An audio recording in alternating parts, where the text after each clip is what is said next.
avut Eminescu cele mai rare însușiri ce se pot întruni într-un om, o inteligență fără margini, o inimă cu simțiri delicate și o voință de fier pentru munca cea mai obositoare.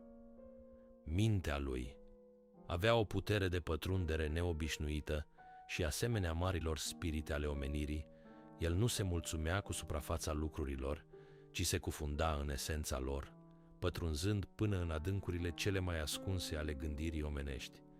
Cu o memorie uluitoare, în care se adunau toate comorile literaturii și filosofiei universale, el era un adevărat savant în științele omenirii, un spirit enciclopedic, o conștiință care pulsa în ritmul marilor gânditori ai lumii. Și din această bogăție de cunoștințe, din acest tumult de idei, el turna în versurile sale o frumusețe nemai întâlnită, dând poeziei românești acea strălucire de formă și profunzime de conținut pe care niciun alt poet nu a atins-o înaintea lui și pe care, poate, nimeni nu o va mai atinge după el. Caracterul cel mai pronunțat al firii lui era o adâncă și nemărginită însingurare. Nu era în el niciun interes deșert pentru lucrurile trecătoare ale vieții, nici o ambiție pentru vanitățile lumii, nici o sete de avere, nici o dorință de plăceri materiale. Trăia într-o lume a ideilor, cufundat în cele mai înalte probleme ale omenirii și ale existenței, fără altă preocupare decât aceea a gândului său și fără altă dorință decât aceea de a turna în forme frumoase ceea ce simțea și concepea.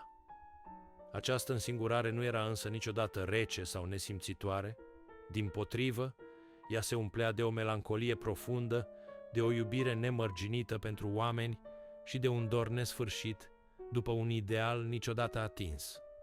Și tocmai această combinație stranie de izolare și iubire universală, de visare adâncă și simțire arzătoare, de spirit speculativ și sensibilitate poetică, face ca Eminescu să fie și să rămână poetul fără pereche al românilor. Aveam 34 de ani când mi-am spus că voi trăi o viață de 78 de ani. Bătrânul meu tată atât a trăit. Asta era mărimea constantă de timp a vieții unui individ din rasa noastră. Însă viața mea urma să ia o turnură diferită, iar profeția mea nu s-a îndeplinit. Dacă aș fi știut cât de aproape era sfârșitul. Eu sunt Mihai Eminescu și aceasta este povestea mea.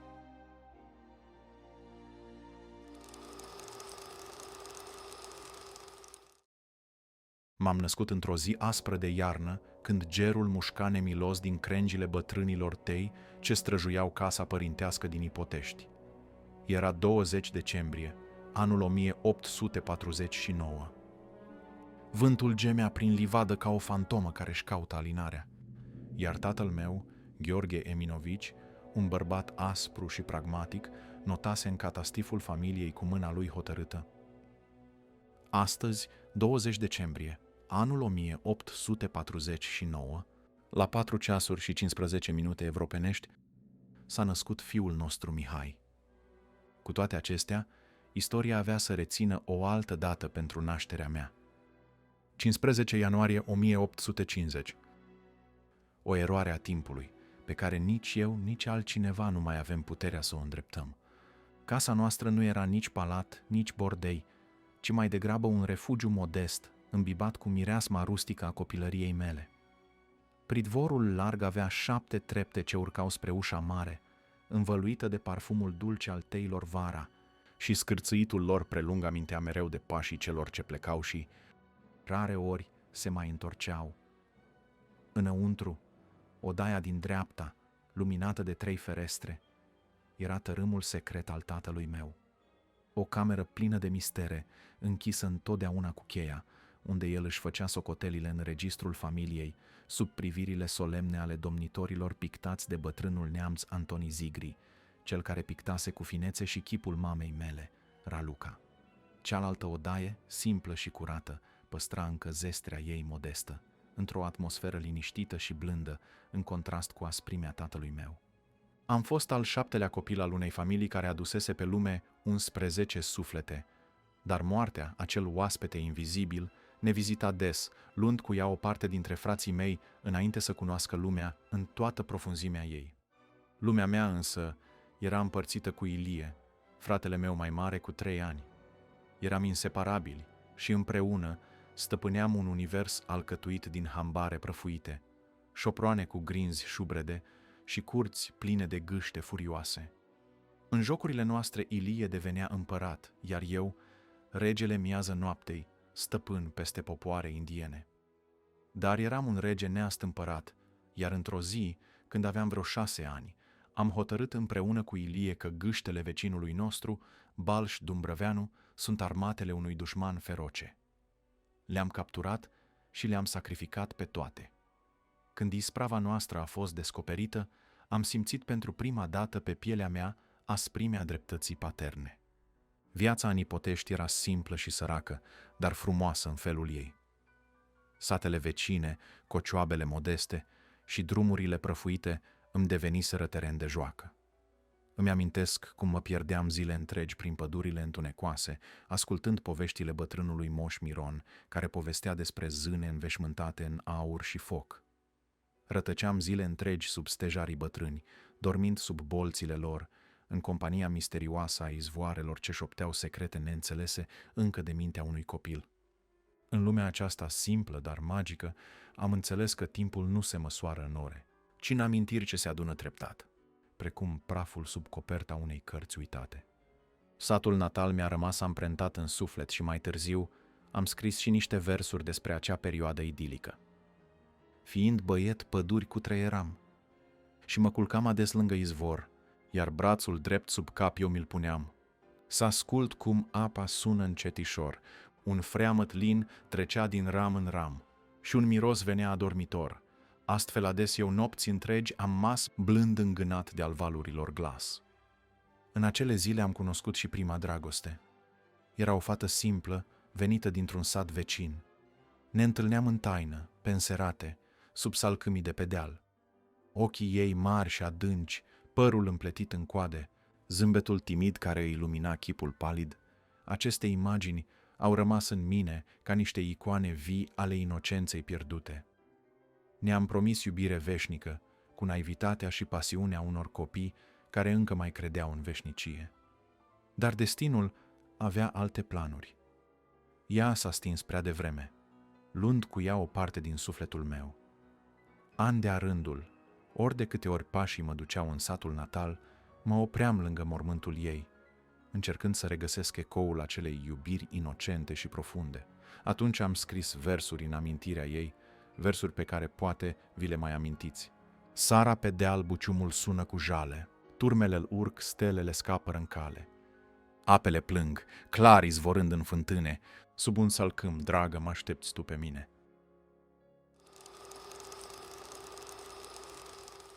Spiritul meu rebel nu a fost niciodată pe placul tatălui meu, un om sobru, a cărui inimă părea sculptată dintr-un bloc compact de rigurozitate și ordine germanică. Într-o bună zi, mânat de o voință neclintită, m-a luat de la școala unde urmam clasele primare, înapoi la Ipotești, unde am început să deprind limba germană sub privirile severe ale unor dascăli exigenți, aduși anume pentru a ne modela după chipul și asemănarea idealului său. Mi-am însușit rapid elementele fundamentale ale limbii, suficient cât să-i potolesc temporar mândria, dar am rămas rece față de aceste constrângeri. Curând am fost trimis la Cernăuți. Aveam doar 7 ani, când pașii mei timizi au atins întâia oară pământul acestui oraș paradoxal, desprins parcă dintr-un vis melancolic. Cernăuții, cu atmosfera lor stranie, îmbinau rusticitatea tandră a Moldovei de sus cu severitatea civilizației austriece. Străzile pulsau de o viață pestriță, cu personaje diverse și căruțe trase de cai bătrâni, în timp ce verdele infinit al câmpurilor părea să îmbrățișeze protector peisajul auster și enigmatic, dominat de clădiri rigide. În acest decor aproape ireal am urmat clasele a 3-a și a 4-a, iar germana mi-a devenit treptat mai bună. Profesorii mă priveau cu bunăvoință, dar sufletul meu se simțea încătușat între pereții reci ai școlii. Într-o zi, mânat de o dorință nestăvilită de libertate, am fugit acasă. Firește, m-au găsit și m-au adus înapoi, iar tata mi-a administrat una dintre pedepsele lui obișnuite, aspre și fără urmă de compasiune. În anul 1860, tata m-a înscris la Obergymnasium, o instituție austriacă, ascunsă într-o clădire lungă și întunecată, ce părea să fi fost proiectată mai degrabă pentru suferință decât pentru educație. Zidurile lipsite de ornamente evocau imaginea sumbră a unui ospiciu. Disciplina era severă și nemiloasă. Ni se interziceau cafenelele, restaurantele, fumatul și bastoanele elegante, iar absența de la slujbele bisericii era pedepsită drastic. Profesori austrieci distinși, dar exilați după revoluțiile din 1848, păreau să-și fi găsit refugiu aici, la marginea uitată a Imperiului. În acest loc auster, destinul meu avea să se intersecteze cu Aron Pumnul, un profesor blajin și înțelept, al cărui zâmbet ascundea secretele unei lumi interzise. Biblioteca sa era un sanctuar clandestin al literaturii române, un labirint fascinant de cărți rare și misterioase. Sub îndrumarea lui, am citit cu pasiune versurile lui Alexandrii, poveștile întunecate ale lui Hoffman și legendele din cronicile moldovenești. Aron Pumnul a fost primul care a văzut în mine focul ascuns al literaturii și m-a încurajat să scriu, să-mi găsesc vocea în oceanul infinit de povești. Am rămas la Obergymnasium până în 1864, însă nu am fost niciodată un elev exemplar. Lecturile clandestine din biblioteca lui Pumnul îmi ocupau întreaga minte, captivându-mă infinit mai mult decât lecțiile monotone de la școală. Istoria antică, misterele babilonienilor, egiptenilor, grecilor și romanilor mă fascinau profund, iar memoria mea excepțională i-a surprins chiar și pe cei mai severi profesori, precum Neubauer, profesorul de istorie care, spre uimirea tuturor, mi-a oferit cea mai bună notă din clasă. Însă acest triumf efemer nu m-a salvat de eșec. Am repetat clasa a doua, ceea ce l-a dezamăgit profund pe tatăl meu. Moartea tragică și prematură a fratelui meu, Ilie, student eminent la școala de medicină a doctorului Davila din București, a zdruncinat profund aspirațiile tatălui meu. Brusc, visul său ascuns ca eu să devin medic s-a risipit în aer, oferindu-mi, pentru prima dată, libertatea de a-mi alege singur drumul. Astfel, am început să citesc fără limite, explorând lumi necunoscute, însă nu aveam banii necesari pentru examenul de absolvire. În zadar am cerut o bursă Ministerului Instrucțiunii. Mi-a fost refuzată. Singura mea salvare era să mă întorc la Cernăuți, știind că Aron Pumnul mă va primi cu brațele deschise. Dar destinul avea alte planuri pentru mine. Curând după sosirea mea, celebra trupă de teatru a Ștefaniei Tardini, al cărei renume ajunsese până în saloanele elegante ale Vienei, a ajuns în oraș. Magia reprezentațiilor lor m-a captivat total, devenind nelipsit de la spectacolele lor. Fascinat, am decis spontan să mă alătur lor, acceptând rolul misterios și ascuns de sufleur, omul din umbră care șoptea actorilor replicile, făcând ca magia teatrului să devină perfectă. Pe atunci, fiecare trupă respectată avea nevoie de cineva ca mine, nevăzut, dar indispensabil, șoptind din întuneric actorilor. Când m-am întors acasă, tatăl meu era deja epuizat de greutățile vieții și nu mai avea resursele necesare pentru a mă ține la școală. Privirea lui tristă îmi spunea că venise momentul să mă confrunt singur cu lumea. Am simțit cum visurile copilăriei îmi alunecă printre degete și am acceptat resemnat că trebuie să-mi găsesc o slujbă. În scurt timp s-a ivit un post modest la tribunalul din Botoșani ca practicant. Am înaintat o petiție formală, care mi-a fost aprobată fără prea mari ezitări. Aveam aproape 15 ani și deja eram prins în păienjenișul unor registre prăfuite, dosare uitate de timp și printre slujbașii scorțoși ai administrației, care păreau să fi uitat ce înseamnă bucuria sau tinerețea. Orele treceau lent, zilele se contopeau în monotonie, iar eu visam cu ochii deschiși la o altă viață. Colegii mei, cu un zâmbet ironic pe buze, mă tachinau constant pentru pasiunea mea de a scrie poezii, spunând că tot talentul meu poetic stătea doar în lungimea pletelor mele rebele. În ciuda ironiei lor, aveam și un alt atu mai discret. O caligrafie impecabilă, rafinată, care n-a trecut neobservată și care m-a propulsat curând în poziția de copist la Comitetul Permanent al Județului Botoșani cu o leafă de 250 de lei pe lună. Dar rutina acestui loc m-a apăsat teribil și simțeam cum sufletul meu se sufocă încet printre paginile îngălbenite și birourile reci.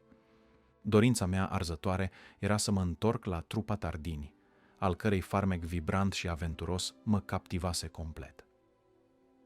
Îmi aminteam mereu de libertatea și fascinația pe care le simțisem alături de artiști. Când am aflat că actorii reveniseră la Cernăuți, m-am înflăcărat imediat și am încercat să-l conving pe tatăl meu să mă lase să plec sub pretextul examenelor.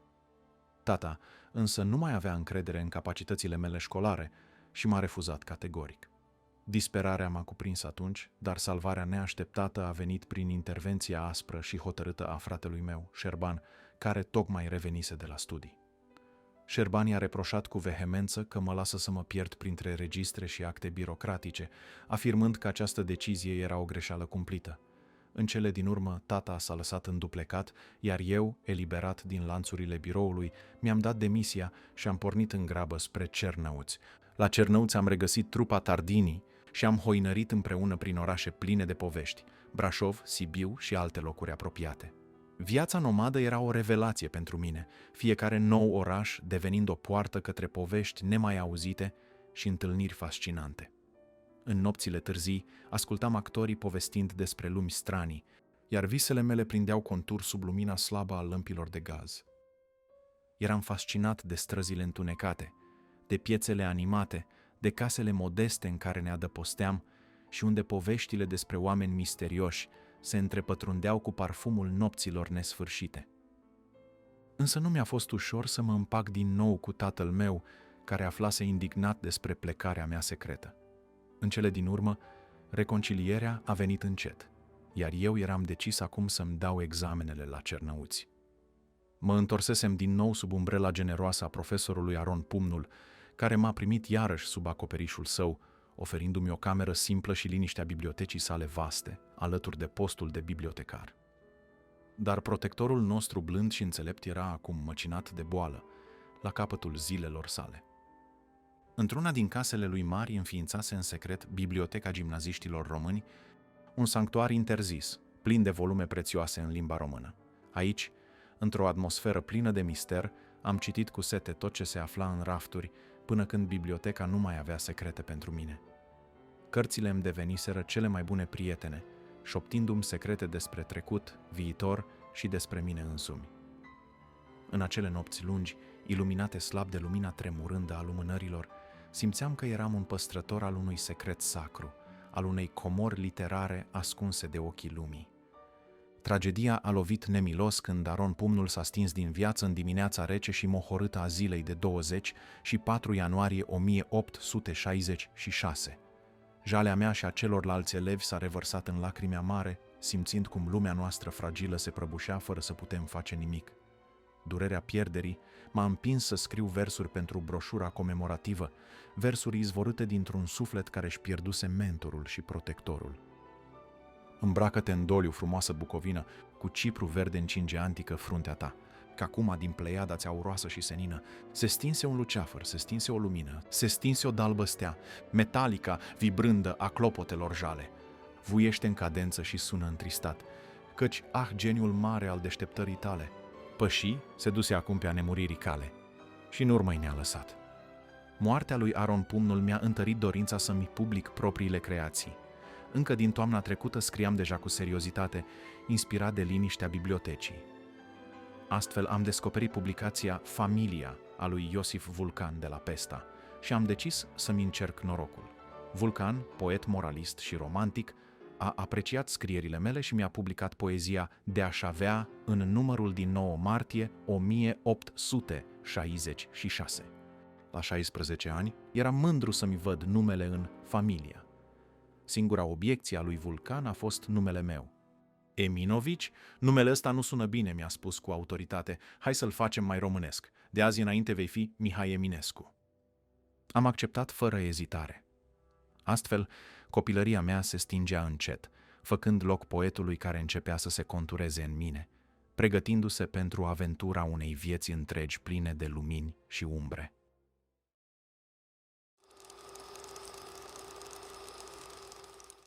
Arșița era necruțătoare, aerul tremura sub soarele dogoritor, dar eu am continuat drumul fără oprire. Decisesem să merg la Blaj, locul supranumit Mica Romă. Nu puteam să continui studiile la Cernăuți din cauza unei epidemii de holeră, așa că, încurajată de tata, am luat drumul Ardealului. Cu o straiță într-un băț, am pornit la drum lung, având la mine doar mândria de a fi poet și un carnețel în care însemnam impresii și cuvinte. Am urmat traseul care primise numele Drumul cel Mare Împărătesc. Era un drum strategic construit de austrieci în perioada 1786-1808, pe ruta Sniatin, Cernăuți, Storojineț, Vicov, Marginea, Solca, Gura Humorului, Câmpul Lung, Vatra Dornei, drum militar construit de populația satelor pe care le traversa, care constituia principala cale de comunicație din Bucovina și făcea legătura între Galiția și Ardeal. Pe acest drum am călătorit și eu la începutul verii anului 1866. Am trecut peste Mureș, simțind cum râul duce cu el o parte din grijile mele, și am coborât încet în ținuturile Ardealului. Sat după sat, treceam printre case mici, albastre, construite din drugi de lemn și acoperite cu șindrilă cenușie, admirând tinerii în straie naționale, ce-și purtau cu mândrie moștenirea pe ulițele pline de praf. Când am ajuns pe culmea Hulei, iar în fața mea s-a întins priveliștea Blajului, inima mea tresări de emoție. Te salut din inimă, Romă mică, am rostit cu glas limpede. Îți mulțumesc, Dumnezeule, că m-ai ajutat să o pot vedea. La Blaj, studenții veniți din toate colțurile țării își găseau adăpost la localnici. Pe mine și pe alți nou veniți ne-a primit un om bun și generos, Ion Cota, care aflase de greutățile mele și mi-a oferit ajutor cu o asemenea delicatețe, încât la despărțire i-am sărutat mâna în semn de adâncă recunoștință. Vestea că ajunsesem aici, poetul din Cernăuți care citise întreaga bibliotecă gimnazială și își publicase versurile în Familia, s-a răspândit rapid printre școlari. Îi auzeam șoptind: "E aici, Eminescu." În ciuda admirației pe care o simțeam din partea unora, ținuta mea era jalnică, un contrast izbitor față de reputația mea literară. Purtam o căciulă soiasă de oaie pe cap, un surtuc peruvian negru, prea scurt în mâneci și ros în coate, pantaloni atât de scurți încât mi se vedeau ciubotele, scâlceate și prăfuite. Salvarea mea era chipul deschis, zâmbetul cald, părul lung, dat pe spate preoțește și statura robustă. Am rămas la Ion Cota cam o săptămână, după care am fost primit în casa lui Ștefan Cacovean, un tânăr ca mine, sosit pentru examene. Eram 5 studenți înghesuiți într-o mansardă joasă cu pereți galbeni, unde domnea o dezordine poetică. O masă șubredă cu 2 picioare, sfeșnice de lut cu lumânări de seu, o lampă veche și mormane de cărți răspândite peste tot formau decorul zilnic al încăperii.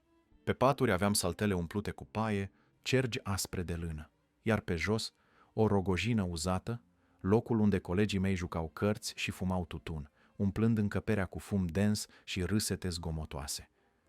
Eu mă retrăgeam în cărțile mele și citeam neobosit, fără să particip la discuțiile lor animate. Eram toți săraci. Ne hrăneam cu pită neagră, slănină, mămăligă și uneori câte puțină brânză de burduf pe care o primeam de la ceilalți, fiindcă eu rare ori aveam ceva de ale gurii. Cu toate acestea, la cei 17 ani ai mei, eram puternic și sănătos ca piatra. Într-o zi, primind 5 galbeni de acasă, am cumpărat un sac întreg de grâu, pe care l-am dus la moară și din care mi s-a făcut un cuptor plin de pâine, ce m-a hrănit aproape 2 săptămâni. Dormeam adesea îmbrăcat, mă trezeam cu hainele pline de paie și îmi scuturam ușor praful cu palmele. Ritualul meu de dimineață era simplu: câțiva stropi de apă pe păr, o mână trecută printre șuvițele rebele, și eram gata să ies în lume. Odată, un prieten m-a întrebat dacă vreau să-mi împrumute un pieptene. I-am răspuns zâmbind: "Chiar bine, frate, că eu parcă am scăpat din focul Troiei. N-am astfel de sculă." După aceste dimineți frugale, ieșeam în piață cu căciula în mână și un fruct în cealaltă. Mă plimbam lent, observând oamenii și locurile, încercând să evit cunoscuții și să caut singurătatea binecuvântată a gândurilor mele. După ce terminam plimbarea prin piață, mă îndreptam spre câmpul liniștit, unde citeam ore întregi sub cerul deschis. Acolo, singur cu cărțile mele și cu natura înconjurătoare, mă simțeam cu adevărat liber, stăpân peste visele mele și peste destinul pe care încercam să-l clădesc pagină după pagină. Aici, la Blaj, am descoperit o altă față a existenței, aceea a sărăciei și dorinței mistuitoare de a avea totul atunci când nu ai nimic.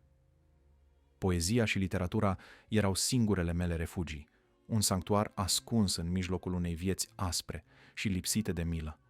În vara aceea, versurile mele, din străinătate, La Bucovina și Speranța, au văzut lumina tiparului în revista Familia, aducându-mi o bucurie scurtă, dar profundă.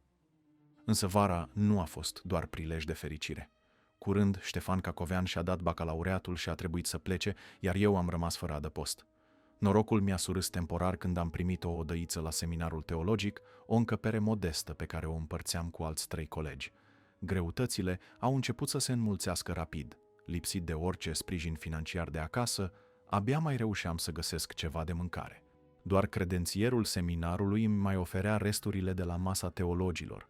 Hainele mele deveniseră zdrențuite, pline de praf și rupte, iar ghetele mi erau atât de deteriorate încât pășeam aproape desculț. Un tânăr seminarist mi-a oferit o pereche de ghete, gest simplu, dar atât de important încât i-am fost profund recunoscător. Toamna m-a găsit traducând cu febrilitate novela Lanțul de aur al lui Oncle Adam, lucrare așteptată cu nerăbdare de Iosif Vulcan.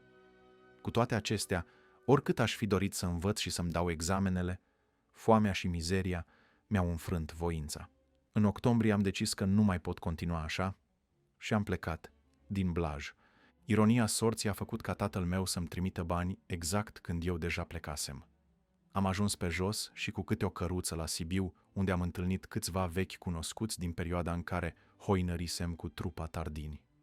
Unul dintre ei m-a prezentat marelui istoric Nicolae Densușianu, care m-a recunoscut imediat datorită versurilor mele publicate în Familia. M-a privit cu tristețe, căci zdrențele curgeau literalmente de pe mine. La gât îmi mai atârna o cămașă neagră sfâșiată, pieptul gol era vizibil de sus până jos, iar jacheta ruptă în toate părțile nu mai putea ascunde sărăcia. Pantalonii zdrențuiți mă făceau să par un vagabond fără adăpost. Densușianu m-a primit în casa lui și timp de 3 zile mi-a oferit o bunătate și o grijă cum rare ori mai întâlnisem. M-a îmbrăcat complet, apoi mi-a dat o scrisoare către Popa Bratu, un om respectat din Rășinari, bunicul lui Octavian Goga. El m-a ajutat să traversez granița mergând pe potecile ascunse ale rășinarilor, trecând prin apropierea misterioasei vămi a Cucului. Dar drumul meu era încă departe de final. Un an mai târziu am ajuns la București cu speranța secretă de a regăsi trupa Tardini. Și chiar am regăsit-o. În perioada aceea tulbure din jurul anului 1868, 3 evenimente importante mi-au marcat existența. M-am îndrăgostit fulgerător de o artistă căreia i-am dedicat câteva poezii pline de pasiune. Am devenit suflăr în trupa actorului Mihail Pascali și prin el l-am întâlnit pe tânărul Ile Caragiale. Între mine și Caragiale nu s-a legat imediat o prietenie. Eu petrecându-mi zilele citind cu voce tare din Schiller în fânul unui grajd prăfuit, iar el, nepot al celebrului dramaturg Iorgu Caragiale, își ducea existența printre actori. Călătoream cu trupa de teatru prin diverse orașe și simțeam că aceasta era viața perfectă pentru sufletul meu romantic și nestatornic. Fiecare zi era o continuare firească a experienței mele de la Blaj. Primeam numai 60 de bani pe zi, dormeam adesea prin șuri și acceptam cu umilință orice muncă simplă. Însă, paradoxal, găseam o satisfacție stranie în această viață aspră și nesigură. Deși eram nevoit să îndur foamea și umilința, credeam cu tărie că toate acestea erau sacrificii necesare pentru chemarea mea poetică. Disprețuiam sărăcia, dar mă agățam de ea ca de o penitență necesară pentru a-mi atinge visul, conștient că fiecare pas pe care îl făceam pe acest drum dificil mă apropia tot mai mult de destinul pe care îl simțeam pulsând în mine.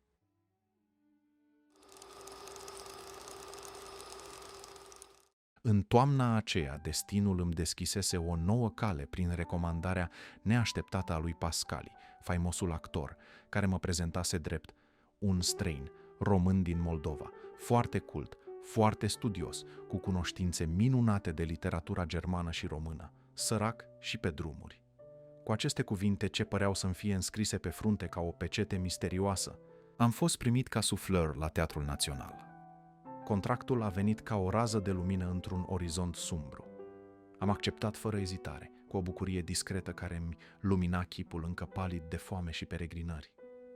Am găsit adăpost într-o odăiță sărăcăcioasă, undeva în spatele hotelului Hughes, aproape de teatru, la etajul superior al unei case modeste.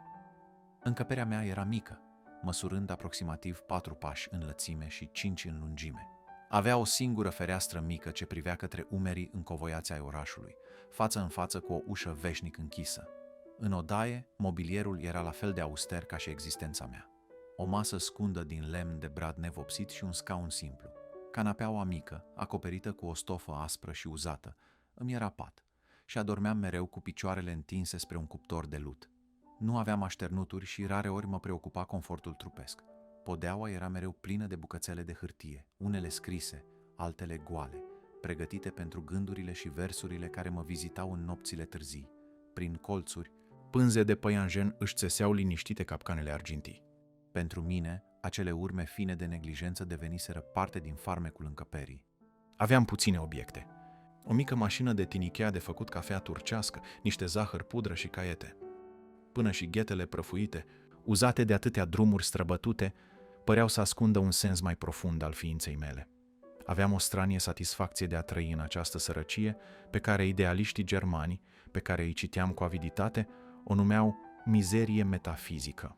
În orele libere, hoinăream adesea pe străzile nepavate și înguste, printre case modeste și prost zidite, atras de parfumul intens al cafelei turcești, care venea dinspre cafenelele mici, ascunse în clădirile vechi, bucureștene. Acolo mă pierdeam printre foile gazetelor literare și artistice venite din străinătate, căutând detalii ale lumii largi, de care mă simțeam atât de departe. La scurt timp, viața mea a luat o nouă turnură când am descoperit cercul Societății Orientul, ce activa la București, unde se țineau conferințe, discuții despre literatură și folclor. M-am alăturat acestei societăți, simțind pentru prima dată că aparțineam unei lumi de intelectuali care îmi împărtășeau pasiunile și idealurile. Cu toate acestea, perioada aceasta de lumină și efervescență intelectuală nu a durat mult. Pe când eram cu trupa la Botoșani, tatăl meu a aflat ce făceam și a decis să mă ducă acasă cu forța. La Ipotești simțeam zidurile casei părintești ca pe zidurile unei temnițe nevăzute. Tata, furios și dezamăgit, mi-a interzis categoric să mă întorc pe scena teatrului sau la călătoriile mele boeme. L-am implorat în zadar, iar tăcerea dintre noi devenea apăsătoare, umplută de dezamăgirea lui și de rebeliunea mea mută.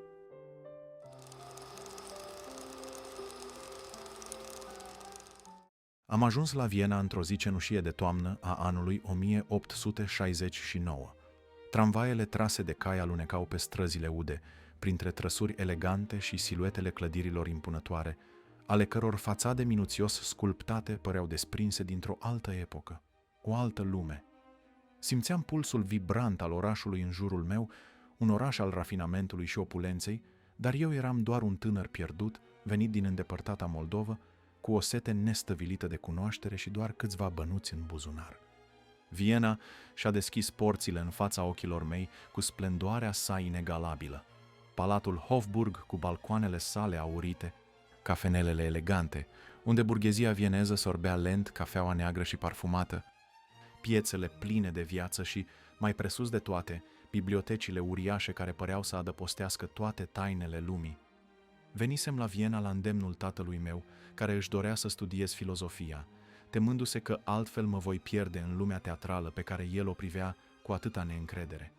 Mi-a promis o sumă modestă de 18 galbeni pe lună, bani ce mi-ajungeau abia pentru strictul necesar. Știam că tatălui meu nu-i făcea plăcere să-l împovărez și de aceea simțeam în permanență o vină subtilă, o datorie morală pe care mă chinuiam să o justific prin studiu. Locuiam într-o cameră mică și friguroasă, la periferia orașului, mobilată sărăcăcios, o masă șubredă, un scaun ce abia mă ținea și un raft fragil pe care mi-așezasem puținele cărți pe care le aveam. Dormeam pe o saltea veche, așezată lângă o fereastră prin care vântul își făcea loc nestingerit, șoptindu-mi noaptea povești triste. Pereții, subțiri și pătați, păreau să păstreze ecoul șoaptelor celor care trecuseră înaintea mea, lăsând în urmă umbrele visurilor lor neîmplinite. Mâncarea era un lux, Diminețile mele începeau invariabil cu o bucată de pâine uscată și o cană de apă rece. La prânz, dacă îmi permiteam, cumpăram o supă ieftină în vreun local modest frecventat de studenți. Îmi petreceam timpul liber rătăcind pe străzi și piețe, inhalând aromele mâncărurilor calde, proaspete, inaccesibile unui student sărac ca mine. Deseori simțeam privirile trecătorilor care mă studiau curioși, observând contrastul evident dintre hainele mele ponosite și aerul meu visător. Însetat de cunoaștere, m-am înscris ca auditor liber la Universitatea din Viena, fără diploma unui bacalaureat care să-mi deschidă oficial porțile. Însă nu diplomele mă atrăgeau, ci dorința nesfârșită de a învăța. Mă pierdeam zile întregi ascultându-i pe marii profesori ai vremii vorbind despre filozofie, istorie, filologie sau drept. Unul dintre ei, Theodor Gompers, marele erudit al filozofiei antice, mă fascina profund cu lecțiile sale despre Platon și Aristotel, lecții ce mi umpleau sufletul de admirație și mintea de întrebări fără sfârșit. După cursuri, notam febril într-un caiet ideile și reflexiile personale ce îmi invadau gândurile în timpul lungilor plimbări prin oraș. Curând am intrat într-un cerc de prieteni moldoveni și români, printre care l-am cunoscut și pe Ioan Slavici, un tânăr care avea să-mi devină unul dintre cei mai apropiați prieteni. Am locuit mai întâi în cartierul Alsergrund, pe strada Porzelangase, la numărul 9, apoi m-am mutat pe strada Radetzky din cartierul Landstrasse și apoi am mai schimbat câteva adrese, mereu în căutarea unui loc care să-mi ofere mai multă liniște și mai multă apropiere de universitate și biblioteci. Bibliotecile Vienei deveniseră adevărate catedrale ale sufletului meu. Ore în șir mă refugiam în colțuri umbrite, absorbit total de scrierile lui Schopenhauer și ale altor mari gânditori. În aceste momente îmi notam febril gânduri, citate și idei care mă emoționau profund. Cărțile erau adevărații mei prieteni și ghizi, iar adevărata mea cultură se construia în solitudinea acestor lecturi profunde, departe de colegii mei, mulți superficiali și gălăgioși. Banii pe care îi primeam de la tata îi cheltuiam mai ales pe cărți pe care, după ce le parcurgeam cu pasiune, trebuia să le revând pentru a supraviețui. Mai aveam o pasiune profundă: teatrul. Nu ratam niciodată piesele importante de la operă sau de la Burgtheater, în special capodoperele clasice precum Regele Lear al lui Shakespeare. Iubeam și muzica, ascultând fascinat opere precum Fidelio de Beethoven. Chipul meu tânăr și cu trăsături exotice pentru vienezi mi-a deschis ușile către lumea fascinantă a actorilor din Burgtheater. Așa am cunoscut-o pe Frederica Bognar, o actriță de aproximativ 30 de ani, care m-a primit în cercul ei restrâns și care mă invita regulat la recepțiile pe care le-a organizat între 1870 și 1871. În aceste serii elegante am descoperit poveștile ascunse ale lumii teatrului vienez, pe care apoi le împărtășeam cu prietenii mei. O altă actriță care mi-a marcat viața în acea perioadă a fost tânăra Augusta Baudius Wildbrand, o ființă delicată și sensibilă de aproximativ 17 ani, ce mi-a servit drept muză, inspirându-mă să scriu versuri și să dau frâu liber unor emoții noi, hrănindu-mi astfel sufletul cu o frumusețe discretă și profundă. Ziua o dedicam studiului, iar nopțile îmi aparțineau în întregime. Din momentul în care pașii mei pășeau peste pragul cafenelelor vieneze, intram într-o lume care nu aparținea nici luminii, nici întunericului, ci unei dimensiuni intermediare unde ideile curgeau la fel de febril ca aburii cafelei negre. Cafeneaua Greenstein devenise refugiul meu constant, sanctuarul în care mă pierdeam între filozofi, scriitori boemi, artiști și studenți revoluționari, toți înecați în fumul gros al țigărilor și în pasiunea marilor idei. În aceste cercuri eram privit cu o curiozitate aproape mistică. Mă căutau, mă ascultau, mă admirau pentru frumusețea pe care spuneau că o am, dar care pentru mine nu era decât un accident al destinului. Îmi făceam apariția când voiam și dispăream la fel de brusc. Uneori mă pierdeam pentru săptămâni întregi.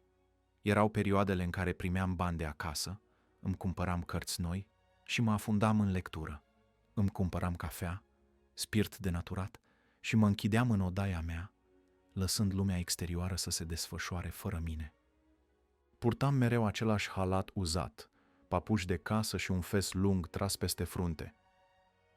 Pe masă clocotea necontenit mașina mea de cafea turcească, acompaniată de un abur dens care plutea prin cameră. Era un amestec de fum de țigară, miros de spirit de la mașina de cafea și febră intelectuală. Zilele se topeau în nopți și nopțile în zile, fără ca eu să-mi dau seama de trecerea timpului. Uneori cădeam într-un soi de delir mistic, lucrând posedat de fantezie, uitând să mănânc sau să mă spăl, uitând că exist în această lume și nu într-una pe care o construiam în mintea mea. Ajunsesem să fiu hipersensibil la sunete. Mă deranja până și cel mai mic zgomot, roțile trăsurilor pe pavaj, scârțâitul unei uși, vântul care se strecura pe sub ferestre. Când cineva îndrăznea să mă viziteze, îl întâmpinam sec. La ce ai venit? Era singura întrebare pe care o consideram necesară, căci în răspunsul ei se afla de obicei scurtătura către plecarea rapidă a oricărui musafir nepoftit. Doar foamea mă scotea din acest exil autoimpus. Când cafeaua se termina, când ultimii bani dispăreau, eram forțat să mă întorc în lume. Frecventam cafeneaua Moretti din Landstraße, unde bucovinenii și transilvanenii cu care împărțeam masa îmi păreau singurii oameni reali din tot acel oraș. Când nu eram acolo, eram la cafeneaua Teudel, de pe Volzaile, unde puteam citi reviste și lua cafea și tutun pe credit. După nopți de dezbatere aprinse, unii dintre colegii mei mă târau la petreceri care se sfârșeau adesea în zorii zilei, prin cârciumi întunecate sau chiar în casele de amanet, unde hainele și obiectele personale deveneau monedă de schimb pentru distracție. Alcoolul nu-mi plăcea. Descoperisem că mă înfierbânta repede, amplificându-mi pasiunile și furia latentă. În tot acest haos controlat, scrierile meu deveniseră un secret. Plănuiam să-mi trimit poeziile și articolele către convorbiri literare. Într-o zi mi-am luat inima în dinți și am trimis un plic ce conținea poezia Venere și Madonna la adresa redacției. Manuscrisul a ajuns în mâinile lui Iacob Negruții, iar a doua zi dimineața acesta a alergat la Titu Maiorescu cu foile mele, spunându-i, după cum am aflat mai târziu: în sfârșit am dat de un poet. Câteva zile mai târziu, Maiorescu a citit poezia în fața junimii. Reacția lor a fost plină de entuziasm, iar pe 15 aprilie 1870, Venere și Madonna a fost publicată în Convorbiri literare. Fără să știu, acel moment marca începutul unei noi identități pentru mine. Nu mai eram doar un tânăr boem rătăcitor prin Viena. Lumea începea să mă vadă altfel, iar eu trebuia să învăț să mă văd pe mine însumi la fel. Continuam să trimit poezii, dar, până la momentul publicării, erau la fel de secrete ca înainte. Prietenii mei aflau despre ele doar când le citeau în revistă. Viena fremăta de zgomote metalice și roți de trăsuri rostogolindu-se pe piatra udă în ziua când am pășit în cafeneaua Teudel, unde mă aștepta un alt fel de destin. Nici nu apucasem să-mi scutur haina, că un bărbat înalt și sobru s-a ridicat de la o masă apropiată și mi-a întins mâna. Domnule Eminescu, în sfârșit! Îl priveam surprins, studiindu-i chipul ascuțit, ochii pătrunzători. Nu vă cunosc, i-am spus, sfios, dar fără a-mi ascunde mirarea. Sunt Iacob Negruții. Numele mi era cunoscut, știam că era redactor la Convorbiri literare, dar faptul că venise tocmai aici, în Viena, pentru a mă căuta, îmi părea straniu. Mi-a explicat repede că era în trecere spre Băi, dar că nu putea pleca fără să mă întâlnească. O sfială ciudată mă cuprinse. Mă căutase. Eu, un student fără bani, fără casă adevărată, fără viitor, devenisem un nume pe care cineva îl căuta. Simțeam în privirea lui ceva mai mult decât curiozitate. O certitudine, poate chiar o convingere despre mine pe care nici eu însumi nu o aveam. Negruții a rămas în Viena o săptămână întreagă. Voia să petrecem fiecare minut împreună. Discutam ore întregi despre literatură, despre filozofie, despre războiul franco-german care începuse să răscolească Europa. Mă asculta cu atenție. Își nota uneori câte un detaliu din ce spuneam, ca și cum spusele mele meritau să fie păstrate. Într-o seară mi-a spus fără ocolișuri: după ce îți vei încheia studiile, vino la Iași. Avem nevoie de tine. Nu era o invitație. Era o hotărâre deja luată de el, ca și cum mă știa mai bine decât mă știam eu. Înainte să plece, mi-a întins un pachet legat cu grijă, opera completă a lui Arthur Schopenhauer. În tăcerea dintre noi am înțeles că acesta era începutul unei prietenii, nu doar un simplu dar. Negruzi plecase, dar în urma lui rămăsesem tot eu, cu sărăcia mea, cu boala mea, cu tăcerile mele. Iarna acelui an a fost grea. Banii de acasă veneau rar și erau puțini, frații mei îmi trimiteau scrisori pline de amărăciune și reproșuri, iar trupul meu, slăbit de lipsuri, începuse să cedeze. M-am îmbolnăvit de gălbinare și, curând, o boală inflamatorie intestinală m-a făcut să mă închid în odaia mea săptămâni întregi. Nu aveam bani de doctor, nici măcar de hrană. Lumea întreagă părea un loc înghețat, în timp ce eu zăceam într-un pat străin, într-un oraș care mă înghițea încet. Colegii mei de la medicină au fost singurii care m-au ajutat. Uneori îmi aduceau câte o bucată de pâine, alteori câte o cană de ceai amar. Îmi pierdeam zilele privind tavanul, cu gândurile învălmășite în febră și foame. Doctorul care mă vizita rareori mi-a spus că mă îmbolnăvisem din cauza izolării. Am râs. Cum să explici unui doctor că singurătatea nu e o boală, ci un refugiu? În februarie, trupul meu a început să-și revină, dar mintea îmi rămăsese obosită, ca și cum iarna aceea sorbise tot ce aveam mai bun în mine. Am ieșit în sfârșit din odaie, simțind frigul tăios al orașului ca pe o palmă greoaie. Nu aveam un pardesiu, doar o jachetă subțire care mă făcea să tremur pe străzi. Mă simțeam expus, mă simțeam sărac și pentru prima oară mă durea acest lucru. Nu pentru mine, ci pentru felul în care mă vedeau ceilalți. În aprilie, când în sfârșit aerul s-a mai îmblânzit, am scris acasă. Le spuneam părinților că mi-e greu, că studenții din jurul meu sunt la fel de săraci ca mine, că împrumuturile deveniseră imposibile. Nu voiam să abandonez studiile, dar ei nu puteau face prea multe pentru mine. Adevărata mea iubire, cea care avea să mă urmărească până la sfârșitul vieții, avea să-mi iasă în cale în 1872. Veronica Micle, soția bătrânului profesor Micle de la Iași, se afla la Viena în casa doamnei Lowenbach. 6 luni a stat acolo, timp în care am cunoscut-o și eu. Am fost timid în fața ei, poate mai timid decât fusesem vreodată în fața unei femei. Mergeam alături de ea pe străzile înguste, ascultând-o, arătându-i locurile însemnate ale orașului și povestindu-i despre marile spirite care trăiseră acolo. Dar pentru prima oară nu mai eram îndrăgostit doar de o femeie, ci de ideea femeii, de idealul ei, de ceva ce nu aveam să mai găsesc vreodată la altcineva. O iubire care nu avea să cunoască liniște. Însă această poveste nu începuse cu adevărat încă.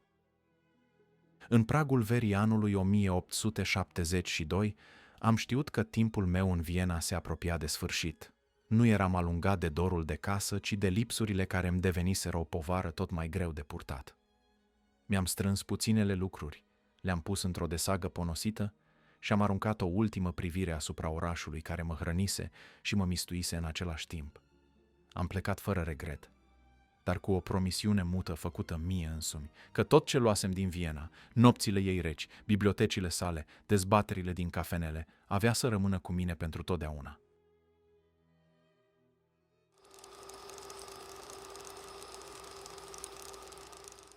Întors în țară, am mers la Iași, acolo unde speranțele mele se legau de junimea. Acolo i-am întâlnit pe Maiorescu, pe Pogor, pe Samson Bodnărescu, Miron Pompiliu, Alexandru Xenopol și pe mulți alții. Fiecare avea un fel propriu de a privi literatura și cultura română, dar în junimea simțeam pentru prima oară că mă aflu în preajma unor oameni care îmi înțelegeau cu adevărat pasiunea. Negruții mă încurajase că, prin junimea, îmi voi putea croi un drum solid, iar acest gând îmi dădea un sentiment ciudat, amestec de speranță și de neîncredere. Continuam să public în convorbiri literare, iar Maiorescu îmi oferea sprijinul său. Vedea în mine mai mult decât un poet rătăcitor. Mi-a oferit o bursă, un sprijin pe care l-am acceptat fără să mă simt în largul meu.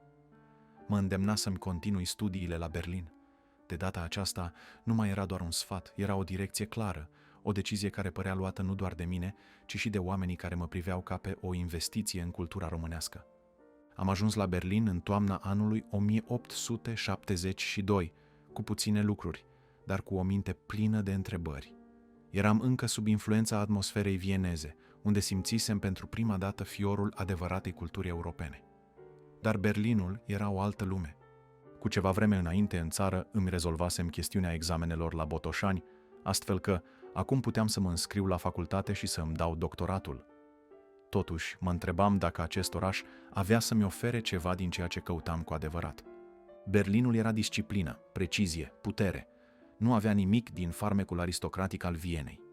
Aici, totul părea construit în jurul ordinii absolute, al gândirii metodice, al unei logici care se impunea cu autoritate, de la felul în care circulau tramvaiele, până la structura riguroasă a cursurilor universitare. Dacă Viena fusese orașul cafenelelor și al stărilor de visare, Berlinul era orașul gânditorilor practici, al inginerilor, al politicienilor. În primele zile am cutreierat străzile, pierzându-mă prin mulțimea grăbită, negustori serioși, ofițeri prusaci cu uniforme impecabile, studenți preocupați, muncitori care își vedeau de treabă. Totul părea să funcționeze ca un mecanism perfect, în care omul era doar o mică rotiță. În această ordine mecanică, eu eram un român tânăr, sărac și visător, venit să studieze filozofie și economie politică la Universitatea Friedrich Wilhelm. Banii îmi erau mai puțini ca oricând. Locuiam într-o cameră modestă la etajul unui han, unde trebuia să împart baia cu alți studenți. Încălzirea era un lux pe care nu mi-l permiteam. În nopțile lungi mă acopeream cu pătura și scriam la lumina slabă a unei lămpi, cu mâinile înghețate. Timpul se scurgea între cursuri, lungi ore de lectură și momente în care foamea și frigul deveneau singurele mele certitudini. Norocul mi-a surâs când l-am întâlnit pe Teodor Rossetti, agentul diplomatic al României la Berlin, un om pe care îl cunoșteam de la junimea. M-a luat ca secretar particular și mi-a oferit o leafă de 10 napoleoni. Nu era mult, dar era suficient cât să-mi cumpăr pâine, să-mi plătesc chiria și să pot continua să învăț. Îi scriam scrisorile, copiam documente confidențiale diplomatice, transcriam depeșe cifrate. Era o ocupație care nu mi-aducea nicio satisfacție, dar mă ținea în preajma unor oameni importanți. Prin această slujbă am ajuns să cunosc alți români de seamă care treceau prin Berlin. Oameni care aveau planuri pentru țară, care priveau dincolo de prezent. Dar seara, când mă întorceam în odaia mea rece, Berlinul îmi apărea din nou ca un oraș de gheață, un loc care îmi refuza orice căldură. Învățam, scriam, mergeam la cursuri, dar mă întrebam mereu, era acesta drumul meu? Pentru o vreme am locuit singur în gazdă, iar în acele momente m-am simțit cu adevărat fericit. Nimeni nu mă deranja, nimeni nu-mi cerea socoteală, iar zilele mele se scurgeau între bibliotecă, scrisori și studiu. Însă, deși găsisem această tihnă a minții, viața mea la Berlin nu era deloc singuratică. Dimpotrivă, era mai agitată ca la Viena, marcată de impulsuri sentimentale care mă prindeau în mrejele lor și mă lăsau obosit, tulburat. Întâlneam femei care mă fascinau pentru o clipă, dar care se evaporau din gândurile mele la fel de repede precum apăruseră. Niciuna nu era ca Veronica. Nu o uitasem. Corespondam cu ea, îi trimiteam versuri, scrisori nesfârșite în care îmi revărsam neliniștea. Mă chinuiam să mă țin de studiu, dar chipul ei nu-mi dădea răgaz. Într-o scrisoare către fratele meu, Șerban, mărturiseam că era o povară grea, o prezență care mă urmărea neîncetat, o divinitate coborâtă din mituri ca să mă tortureze. Fără să vreau, eram sclavul unei iubiri imposibile, iar singurătatea Berlinului doar amplifica această stare. În acest oraș sever am cunoscut o fată pe nume Mili, o cusătoreasă cu ochi albaștri, o ființă delicată și blândă, dar prea pământeană pentru furtunile mele interioare. Când nu aveam treburi la agenție, ne plimbam discret cu trenul prin împrejurimi. Îmi plăcea liniștea ei, dar simțeam că, oricât de mult ar fi încercat, nu putea umple golul pe care Veronica îl lăsase în mine. Era o femeie bună, dar burgheză, calculată, incapabilă să trezească în mine acel fior de nebunie pe care îl căutam într-o iubire. În timp ce mă zbăteam între muncă, studiu și iubire, reputația mea creștea în țară. Încă trimiteam materiale pentru convorbiri literare, iar Maiorescu era încântat de mine. Într-un articol pe care l-a publicat în acel an, scria că sunt cel mai bun poet după Vasile Alexandrii. Unii au fost de acord, alții au fost scandalizați. Petre Grădișteanu mă batjocorea numindu-mă Emirescu. Dar toate aceste opinii, fie de laudă, fie de dispreț, treceau pe lângă mine ca vântul de toamnă. Nu mi păsa nici de elogii, nici de critici. Eram prea ocupat cu viața mea, cu scrisul, cu gândurile care mă mistuiau în fiecare noapte. Mă preocupa scrierea lucrării mele de doctorat, dar viața studențească mă plictisea. Orele de curs mi se păreau uneori simple exerciții de logică, al căror scop nu era cunoașterea, ci conformismul. Mâncarea era puțină, dar cărțile îmi țineau de foame. Am scris familiei mele să-mi trimită bani, dar acasă lucrurile nu stăteau mai bine. Fratele meu, Iorgu, murise. Șerban era bolnav de tuberculoză, iar părinții mei erau împovărați de necazuri. Nu aveau timp să-și facă griji pentru mine, iar mizeria în care trăiam devenea tot mai apăsătoare. Zilele mele se scurgeau în sălile de lectură ale universității, consumând pagină după pagină din Kant, Hegel, Feuerbach. Încercam să găsesc un sens în ordinea lumii, dar în loc de răspunsuri, găseam și mai multe întrebări. Într-un moment de disperare, tata mi-a trimis o scrisoare în care mă chema acasă. Când a aflat Rosetti, mi-a mărit salariul ca să mă convingă să rămân. Și am rămas. La Universitatea Friedrich Wilhelm am avut parte de profesori excepționali. Printre ei, Heinrich von Treitschke, un istoric și politician fervent, un naționalist convins care vedea Prusia ca viitorul Europei. Discursurile lui despre puterea statului și necesitatea unui conducător puternic mă puneau pe gânduri. Nu împărtășeam viziunea lui rigidă, dar o ascultam cu atenție, încercând să înțeleg forțele care modelau lumea. Cursurile mele preferate erau cele de logică, estetică și economie politică. Încercam să pricep mecanismele care guvernau viața, să înțeleg de ce unele popoare domină și altele sunt condamnate la uitare. Berlinul mă învăța că visurile nu au loc într-o lume unde totul se măsoară în putere și eficiență. Era un oraș al realităților crude, unde poezia părea un lux inutil. Dar chiar și acolo, între zidurile impunătoare ale acestui oraș de fier, continuam să scriu. Nu știam dacă versurile mele vor supraviețui, dar simțeam că, atâta timp cât le scriam, păstram ceva viu în mine. Ceva ce Berlinul, cu toată disciplina lui de oțel, nu-mi putea lua. Nu eram un ascet. Berlinul mă fascinase nu doar prin ordinea lui rece, ci și prin neliniștea care clocotea sub suprafața aparent imobilă a orașului. Ieșeam adesea prin cafenelele studențești, unde se adunau tineri din toate colțurile Europei. Acolo, între aburii groși ai cafelei și fumul de țigară, aveam parte de cele mai aprinse dezbateri. Politică, literatură, filozofie, viitorul Europei, nimic nu era prea departe pentru acele minți febrile, care își imaginau că pot schimba lumea doar prin puterea cuvântului. Unii dintre colegii mei erau republicani fanatici, alții îmbrățișau ideile socialismului cu un zel aproape religios. Pe unii îi ascultam fascinat, pe alții îi contraziceam.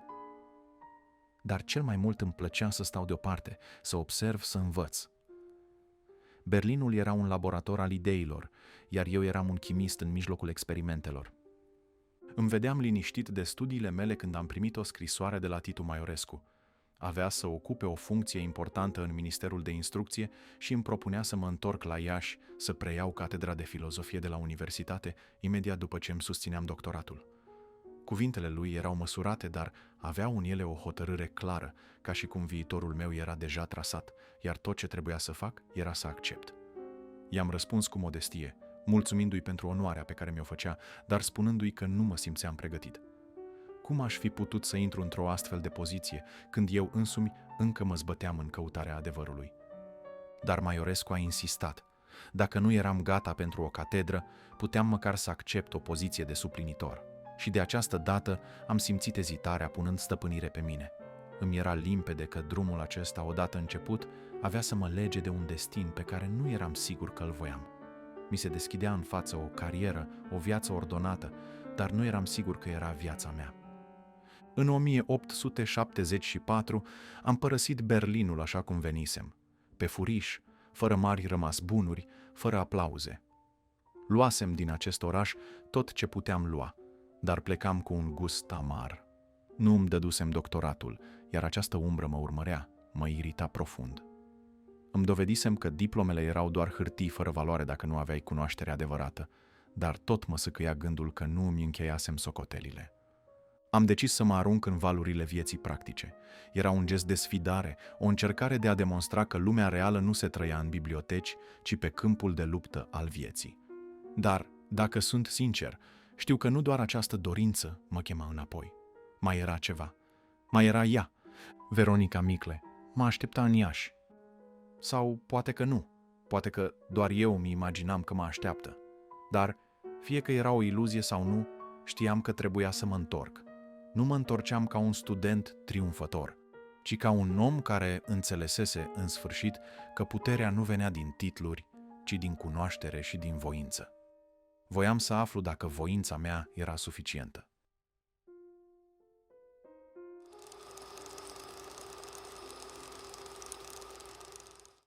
M-am întors în România în primăvara anului 1874, după anii grei petrecuți la Viena și Berlin. Dar țara pe care o regăseam nu mai era aceeași. Sau poate că eu eram cel schimbat. După atâția ani de studii de filozofie și politică, mă așteptam să găsesc un pământ mai așezat, o țară care își găsise calea.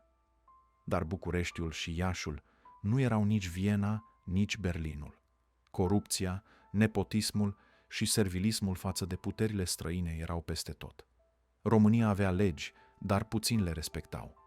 Avea conducători, dar aceștia își urmăreau propriile interese. Cultura părea o marfă ieftină, iar oamenii de rând erau ținuți în ignoranță. Am înțeles repede că nu mă voi putea adapta fără luptă. Am căutat o slujbă printre cunoscuți, iar pe 23 august 1874 am fost numit directorul Bibliotecii Centrale din Iași. Câteva zile mai târziu, depuneam jurământul în fața rectorului Ștefan Micle. Salariul era de 200 de lei, dar ceea ce mă încânta cel mai mult era accesul neîngrădit la rafturile bibliotecii. Nu renunțasem la gândul doctoratului și îmi doream să mă cufund în studiu, să-mi transform cercetarea într-o izolare binecuvântată. Numai un om al cărților își poate imagina bucuria unei astfel de libertăți. Să trăiești între mii de volume, să-ți faci din exercițiul gândului nu doar un refugiu, ci un mijloc de trai. Eram fericit că mi-alesesem un loc potrivit firii mele singuratice și dornice de cercetare. Planul meu era simplu, să mă retrag în paginile trecutului, să respir aerul timpurilor apuse și să-mi găsesc alinarea în istoria acestui neam atât de măreț. Dar planul meu nu avea să dureze. Simțul răspunderii m-a smuls din această liniște autoimpusă. Bibliotecii îi lipsea un sistem coerent, iar eu nu eram omul care să lase lucrurile la voia întâmplării. Am început prin inventarierea întregului fond de carte, visând să transform acest spațiu într-o punte către marile biblioteci ale Europei. Am intrat în negocieri cu un librar anticar și am întocmit o listă de opere și manuscrise pe care îmi doream să le achiziționez pentru a îmbogăți colecțiile. Era o muncă meticuloasă, dar mi se părea că fiecare pagină recuperată era o victorie împotriva uitării. În paralel, am intrat și în învățământ. Toamna acelui an mi-a adus un nou rol. Suplinitor la cursul de logică al Institutului Academic din Iași, în locul lui Xenopol. În noiembrie am fost numit într-o comisie examinatoare. Anul următor, Samson Bodnărescu mi-a cedat locul său de profesor de limba germană la cursul superior de la universitate. Deși acceptasem fără rezerve, crezând că era o îndatorire onorabilă, aveam să descoper că rolul de profesor nu mi se potrivea. Am pășit în sala de clasă cu naivitatea celui care crede că studenții vin la școală dintr-o curiozitate sinceră. Îmi pregăteam lecțiile conștiincios, eram exigent, dar fără vanitate.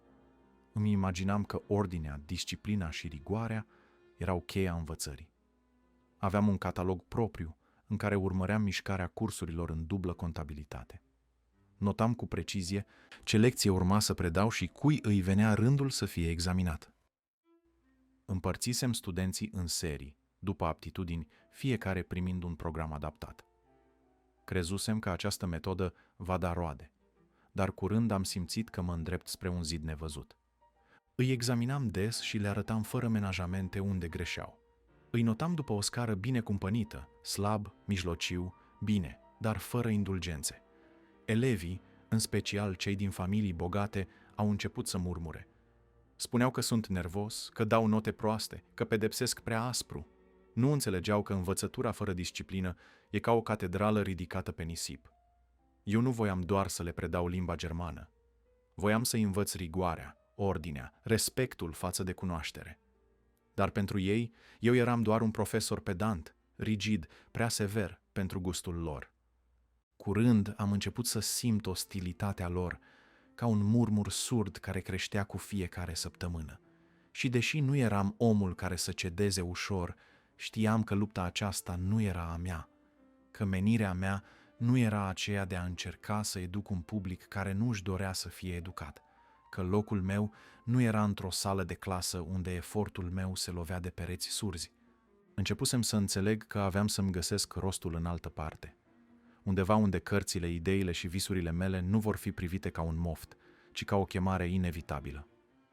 Într-o dimineață rece, la ora 8, am intrat în clasă și am găsit bănci goale și un aer tăios, înțepător, ca o prevestire a ceea ce avea să urmeze. Elevii, într-un gest demonstrativ de răzvrătire, se baricadaseră în sala de gimnastică, refuzând să revină la cursuri și sfidând orice încercare de a-i readuce la ordine. Se întorseseră abia la ora următoare, la cursul lui Culianu, nu pentru a-și relua studiile, ci pentru a face clară direcția protestului lor. Mă priveau nu cu frică sau rușine, ci cu acea determinare puerilă, care, în ochii lor, îi transforma în eroi ai propriului destin. Livid, dar nu surprins, i-am privit cu un zâmbet ironic și amar. În tăcerea aceea grea, am înțeles că nu era doar o simplă revoltă studențească, ci un verdict rostit împotriva mea. Mirmilic, directorul și șeful pedagogilor, Hurjui, s-au grăbit să înăbușe revolta cu pedepse aspre, dar elevii s-au ținut tari vreme de 3 zile. Li s-a tăiat mâncarea, dar nu s-au supus. Cu o disperare hazlie, au asaltat bucătăria și au smuls hrana din mâinile oamenilor de serviciu. Au urmat eliminări și amenințări, iar într-un final totul s-a domolit. Institutul nu își permitea să piardă elevii plătitori. În schimb, putea să mă piardă pe mine. La începutul semestrului următor, mi s-a făcut cunoscut că eram înlocuit. Profesorul Paicu avea să îmi ia locul, iar școala era astfel salvată de prezența mea primejdioasă. Apoi, fără vreo ezitare, mi s-a luat și postul de director al bibliotecii. De această dată, fără proteste și fără justificări.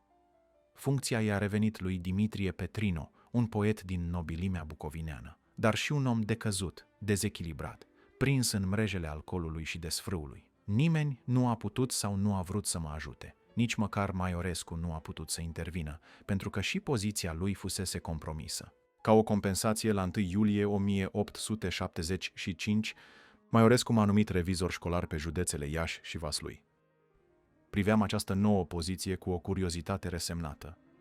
Aveam datoria de a supraveghea școlile din circumscripțiile mele, de a conduce cancelaria revizoratului și de a evalua starea învățământului primar. Primeam 500 de lei pe lună, o sumă bunicică, dar nu banii mă interesau. Ce mă intriga era lumea spre care mă îndreptam. Drumurile mi se întindeau în față ca niște promisiuni nesigure.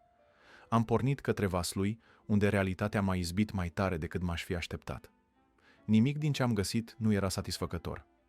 Copiii veneau la școală în număr foarte mic, primarii erau niște mici satrapi locali, iar sărăcia țăranilor făcea orice efort educațional aproape inutil.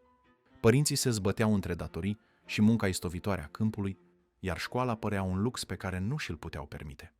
Învățătura era pentru ei o idee frumoasă, dar abstractă, ceva ce aparținea orașelor mari, nu vieții lor de trudă zilnică. Aveau nevoie de copii să-i ajute cu lucrul pământului, nu să stea în băncile școlii. Cu naivitate și bună credință, am întocmit un raport detaliat, în care am propus soluții sociale, reorganizarea muncii, măsuri pentru combaterea bolilor, tot ce credeam că putea îmbunătăți viața acestor oameni. Nu mă feream să fiu meticulos. Dacă funcția îmi cerea doar să bifez vizite și să întocmesc rapoarte sterile, eu aveam să fac mai mult. Cutreieram satele, ascultam poveștile oamenilor și îmi notam fiecare detaliu. În Mânjești am găsit un singur știutor de carte. În Scheia, școala era închisă de mult. În alte sate, băncile erau doar niște scânduri goale, iar ceasurile sau clopotele pentru ore nu existau. La Șipotele, școlile fuseseră părăsite de peste 6 luni, iar notarul își mutase locuința acolo. Fiecare dintre aceste descoperiri îmi apăsa sufletul. Nu era doar sărăcie. Era o neglijență profundă, o lipsă de interes care mă îngrozea. Mă întrebam, pe măsură ce treceau zilele, dacă lupta mea nu era în van, dacă nu cumva mă luptam cu o umbră într-o țară care își pierduse de mult capacitatea de a asculta. În anii în care am bătut drumurile țării ca revizor școlar, am învățat să privesc dincolo de paginile cărților, să descoper realitatea în toată asprimea ei. Mizeria satelor, lipsa de interes pentru învățătură, apatia celor care ar fi trebuit să lumineze mințile copiilor, toate îmi deveniseră nu doar evidente, ci dureros de apăsătoare. Încercasem să schimb ceva, să las o urmă, dar sistemul în care mă zbăteam se dovedea mai puternic decât mine. Aceasta a fost și perioada în care l-am cunoscut pe Ion Creangă, cu care am legat cea mai frumoasă prietenie din câte au existat. Guvernul din care făcea parte Maiorescu a căzut în curând, iar el și-a pierdut funcția. La fel cum se întâmplă și astăzi uneori, când este eliminat un guvern, sunt eliminați și toți cei asociați cu el. Când Maiorescu a căzut, am căzut și eu odată cu el. Funcția de revizor mi-a fost luată fără ezitare. Îmi închipuisem că filozofia îmi va oferi răspunsuri, că logica și ordinea gândirii mă vor ajuta să înțeleg lumea. Dar România nu se lăsa înțeleasă cu legi silogistice. Aici, haosul era regula, iar cei care încercau să-l ordoneze erau alungați, eliminați, uitați. Am rămas din nou fără țintă, un pribeag cu idealuri sfărâmate, purtând în mine amarul unei nedreptăți tăcute. Și apoi, ca o batjocură a sorții, au început acuzațiile, cărți dispărute din bibliotecă, zvonuri că le-aș fi luat eu, o conspirație ieftină, dar suficientă pentru a-mi întina numele. Am fost interogat, judecat fără dovezi, forțat să trăiesc cu umbra acestei defăimări. În același timp, Maiorescu era acuzat că a risipit fonduri, că a fost prea generos cu noi, cei care credeam în cuvântul scris mai mult decât în puterea banului. Ne învârteam într-un cerc vicios, unde onoarea era doar o iluzie fragilă. Nimic nu era stabil, nimic nu era drept. Eram un călător rătăcit într-o lume care își construise propriile reguli, străine de ale mele.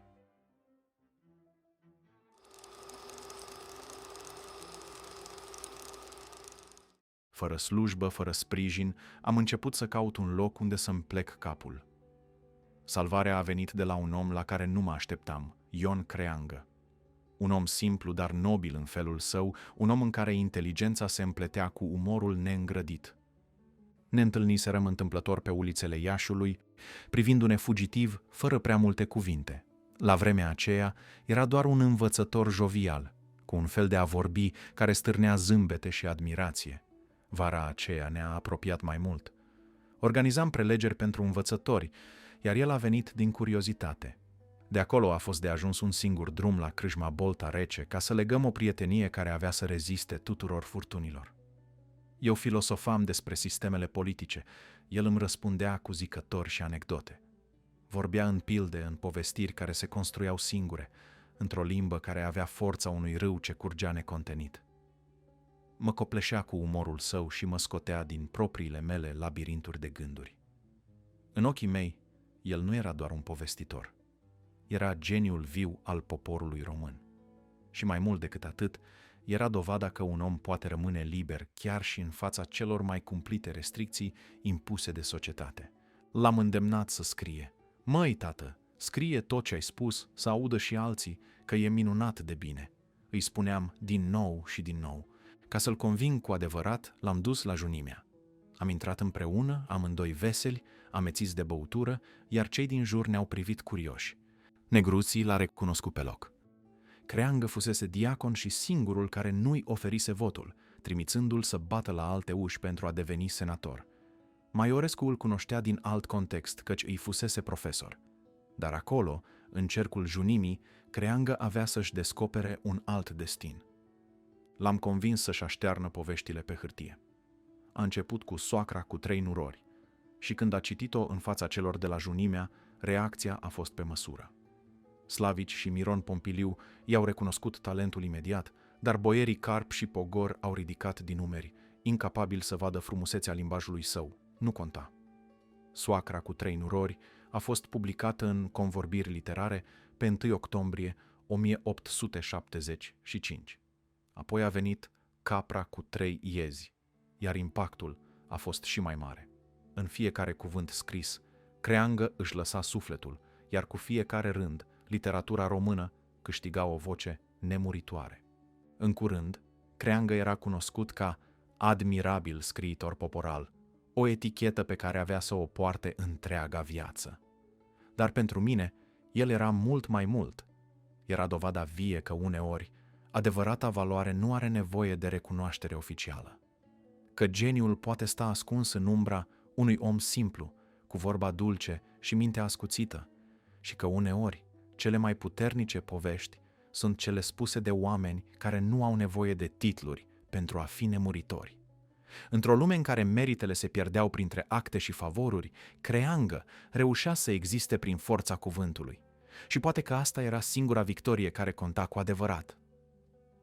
Amândurora ne plăceau dărăpânăturile, rusticitatea, odăile împăienjenite, mâncărurile simple țărănești, vinul în ulcele, apa cu miros de brad, scăldarea în râuri și somnul în iarbă și în fân. Casa lui Creangă avea aerul unei lumi vechi, neatinse de graba vremurilor, și în ea mă simțeam ca într-un sanctuar al tihnei. Picioarele goale pe pământul rece, fumul blând al sobei în nopțile reci, râsul lui plin, hohotitor, ce făcea să vibreze pereții, toate acestea îmi deveniseră repere familiare.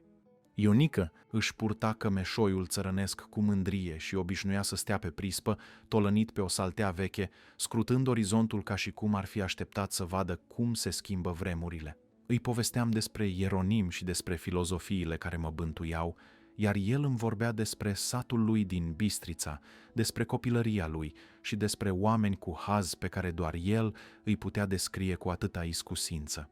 Îi plăcea să ajute oricând era nevoie, cu o naturalețe care te făcea să crezi că așa fusese menit să fie. M-a învățat să privesc iașii de pe ciric, să gust pastrama fragedă și vinul cel mai bun, să disting farmecul ascuns al crâșmelor, unde râsetele se împleteau cu fumul și poveștile. Cutreieram orașul fără grabă, fără scop anume, doar pentru plăcerea de a fi, de a asculta, de a înțelege. Prietenia noastră, legată în cele mai simple și firești împrejurări, a continuat și după ce am plecat din Iași. Corespondam des, împărtășindu-ne gândurile cu aceeași sinceritate netulburată, până în 1885, când sănătatea mea m-a forțat să mă retrag din viața publică. Însă până la acea poveste mai este cale lungă.